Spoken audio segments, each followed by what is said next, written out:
All right, let's take a look at an example of position, displacement, velocity, and acceleration in action. A car with a leaky engine travels down a street and drips oil beneath it every second. As a result, a record of the car's position is left on the road as a collection of dots, right? We can see these dots right here. The car moves leftward from a positive position as shown below. Use the diagram below to identify all of these things, right? A through J.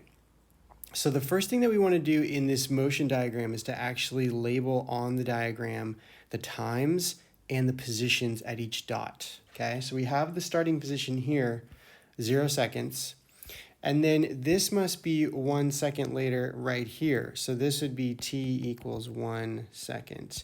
This would be 2 seconds. This would be 3 seconds. This would be 4 seconds. I'm running out of room, so I'm just going to write the 4. Okay, and then we're going to add the positions. So I'm going to open up that dot. So this is the 0 position. And then one thing that this is not clear on is that these grid markers here are exactly 1 meter wide, okay? So we're going to use 1 meter intervals, and we're going to add the positions. So let's go from 0. That means this must be 1 meter, and this would be 2, 3, this would be 4 meters, 5, 6, 7, 8, this would be 9 meters, 10, 11, 12, 13, 14, 15, this would be 16 meters.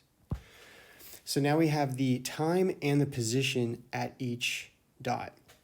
So here we go, question A. What is the car's initial position? Well, initial just means the starting position, and that would be this one, right? So its initial position is 16 meters. And what is its position after 1 second? Well, that's this one here. So after 1 second, we're at 9 meters. What about after 4 seconds? Well, that's this one over here. We've already labeled it. That would be 0 meters. And then what would be its final position? Well, final position just means the last position. So that's this one here, which is the same as its 4-second position, so also 0 meters. If you wanted to, you could call all of these positive positions because, sorry, I don't need the positive on the 0, because they're all to the right of the 0 meter marker, assuming that right is in the positive direction. Okay, now a few questions about displacement. What's the car's displacement from 1 to 2 seconds and then from 3 to 4 seconds? Well, from 1 to 2 seconds, I'm going to draw a displacement vector. From 1 to 2 seconds, the displacement would be there, right? So how many spaces is that? That's 1, 2, 3, 4, 5 spaces to the left. So I can just say that it's -5 meters because each space is a meter. Or if I didn't want to do that, I could use the equation for displacement, which is, and we're talking about horizontal displacement, right? It's the final position minus the initial position, where the final position is the 2-second position and the initial position is the 1-second position. Okay, so what would those be? Well, at 2 seconds, it is at 9 meters. It's at 4 meters. And at 1 second, it's at 9 meters. So it would be 4 meters minus 9 meters, right? And that gives me the -5 meters. So that's where that came from. All right, what about from 3 to 4 seconds? Well, 3 to 4 seconds is going to look like this. From 3 to 4, I just did that one, right? Sorry, I'll show that one more time. 3 to 4 seconds is here. That's the displacement vector. That's 1 space to the left, so that means 1 meter to the left. So it's going to be -1 meter, or if you want to see the calculation of that, right, delta x, x final minus x initial. Well, the final position is the 0 meter, and the initial position is this one at 1 meter. So 1 meter, and that is why we get -1 meter mathematically. Let's keep going. What about velocities? We're going to be asked to find some velocities here. So the velocity between the first 2 positions.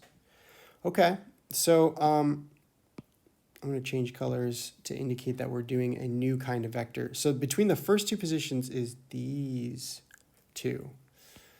What's the velocity? Well, velocity, and we're talking about horizontal velocity here, is the change in position over time, specifically the change in time.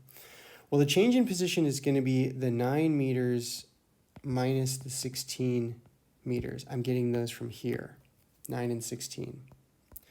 And then how much time does it take to go between those two positions?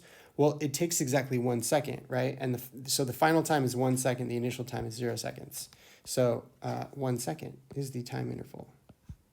And so that is -7 meters in 1 second. So -7 meters per second. That's its velocity. What about between the last two positions? The last two positions. Well, the last two positions are now here. Okay, we're moving less distance in the same amount of time, so we would expect there to be a smaller velocity. Smaller is not the right word, but I can't think of what the right word is. So the horizontal velocity is, again, the change in position over the change in time. Well, now it's moving 1 meter to the left.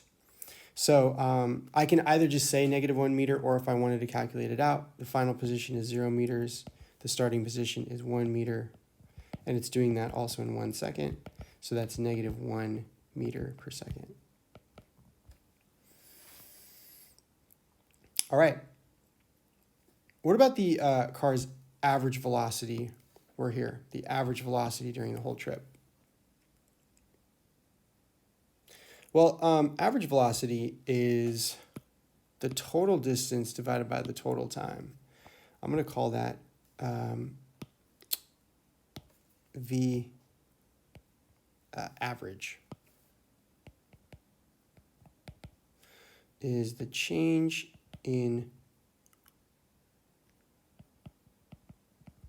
displacement total change in time. Well, what's the total displacement? So this would be helpful to show, right? The total displacement is from here to here. So that would be, this is the total displacement vector. So that's going to be 16 meters to the left. So I can say -16 meters. And then the total time, how much time does it take to do that? Well, this whole thing is a 4-second journey, right? Starting at 0 seconds, ending at 4 seconds. So that's a 4-second process. So the average velocity, meaning total displacement over total time, is going to be -4 meters per second. Notice that this value, the average velocity, right, is kind of between the initial velocity and the velocity at the end, and that makes sense. Finally, what is the direction of the car's acceleration? The direction of the car's acceleration. Okay, well, at this point, can you see that this car, as it moves to the left, as it moves this way, the distance between the dots is getting shorter each interval of time. That must mean that the car is slowing down. Okay, so we know that its velocity is to the left, but as it moves to the left and it slows down, it can only be doing that if it is accelerating backwards, right? The only way to slow down is to accelerate backwards. So its acceleration must be to the right. That's what causes it to slow down. So I would say rightward. And if the car was speeding up, we would say that its acceleration was in the same direction as its velocity. All right, so that's an example of position, displacement, velocity, and acceleration using a motion diagram.